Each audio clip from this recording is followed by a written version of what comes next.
وَاسْتَقْبِلُوا أَمْوَاجَ الْبَلَاءِ بِالدُّعَاءِ وَالتَّضَرُّعِ، جب مصیبتوں اور اذیتوں کے طوفان تمہاری طرف منہ کھولے ہوئے آئیں تو اس وقت اللہ سے آہوزاری کرو، اللہ کی حضور دعا کرو، التجا کرو اور اللہ سے مدد مانگو۔ وہ بلاؤں کے رخ کو موڑ دے گا، وہ مصیبتوں کے رخ کو پلٹ دے گا تمہاری جانب۔ لیکن جب تم یہ مزاج نہیں رکھو گے تو مصیبتوں پر مصیبتیں آتی رہیں گی۔ حضرت موسیٰ علیہ السلام کے پیٹ میں درد کا احساس ہوتا ہے تو کوہ طور پہ چلے گئے، کیسے جلیل القدر نبی تھے، اللہ سے ڈائریکٹ رابطے تھے، اور جا کے کہا مالک میرے پیٹ میں درد ہو رہا ہے۔ اللہ اکبر۔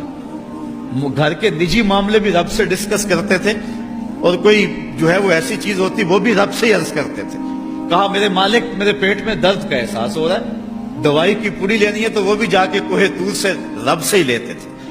تو اللہ تعالیٰ فرمایا فلان جنگل میں چلے جاؤ، وہاں اس شکل کے پتوں کی ایک بوٹی ہے، اس کو توڑو نچوڑو، اس کا پانی پیو، تمہیں شفا مل جائے گی۔ حضرت موسیٰ علیہ السلام گئے اور جا کے بوٹی کو توڑا نچوڑا، پانی پیا، شفا ہو گئی۔ کچھ عرصہ بیتا، دوبارہ اسی طرح کا درد جاگا۔ اب نسخہ تو ذہن میں تھا، کوہ طور پہ نہ گئے، اس جنگل میں چلے گئے اور جا کے بوٹی کو توڑا، اس کے پتے نچوڑے، پانی نکالا، پیا، لیکن درد اور زیادہ بڑھ جاتا۔ پھر دوبارہ آئے کوہ طور پہ، کہا مالک میں نے اسی درد پہ دوبارہ وہی بوٹی کا پانی پیا ہے لیکن درد بڑھ گیا ہے۔ کہا موسیٰ اب جو آئے ہو کوہ طور پہ پہلے ہی آ جاتے۔ تو عرض کی مالک بوٹی بھی وہی اور درد بھی وہی۔ فرمایا سب کچھ وہی ہے لیکن پہلے میرا حکم تھا، اب میرا حکم ساتھ شامل نہیں تھا۔ شفا بوٹے میں نہیں رکھی، شفا تو میرے حکم میں رکھی ہوئی ہے۔ اس لیے ڈاکٹر کے پاس جاؤ، حکیم کے پاس جاؤ، لیکن شفا اللہ سے مانگو کہ شفا ہمیں دینے والا وہ ہے۔ وہ ایک وسیلہ ہے، ایک ظاہری طریقہ ہے۔ حضور علیہ الصلوۃ والسلام اللہ اکبر کیا خوبصورت ارشاد فرما رہے، حسنوا اموالکم بالزکات، اپنے اموال کو زکات سے پاک کرو، وداووا مرضاکم بالصدقہ، اور اپنے مریضوں کا علاج صدقے سے کرو۔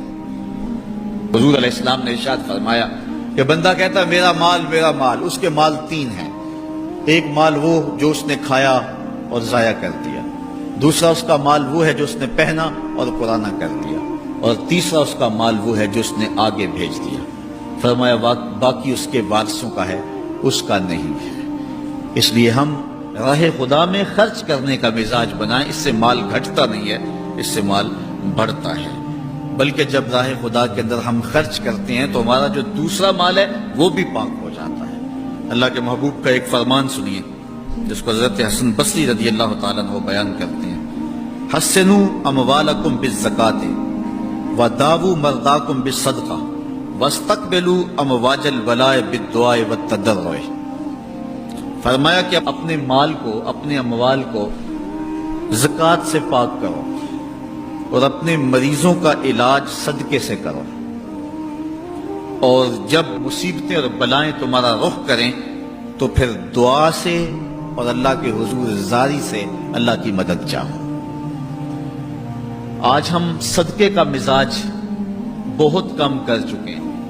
اسی زمانے میں ایسا ہوتا تھا کہ جب کوئی بیمار ہوتا تھا تو سب سے پہلا کام لوگ یہ کرتے تھے کہ صدقہ دیا کرتے تھے، ڈاکٹر کے پاس پھر جایا کرتے تھے، حکیم کے پاس پھر جایا کرتے تھے، سب سے پہلے اس کی جان کا صدقہ دیا کرتے تھے۔ صدقہ قضا کو بدل دیتا ہے، تقدیر کو بدل دیتا ہے۔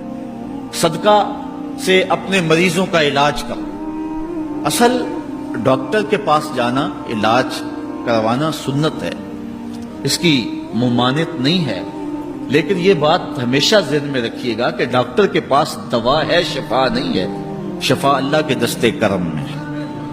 اس لیے جب بھی بیمار ہو جاؤ تو پہلے صدقہ کرو اور پھر ڈاکٹر کے پاس جاؤ، اللہ اس صدقے کی برکت سے ڈاکٹر کی دوا میں شفا رکھ دے گا، کیونکہ شفا تو اس کے حکم میں نا، چیزوں میں تو شفا نہیں ہے، وہ تو اس نے حکم جہاں دے دیا وہاں شفا ہے۔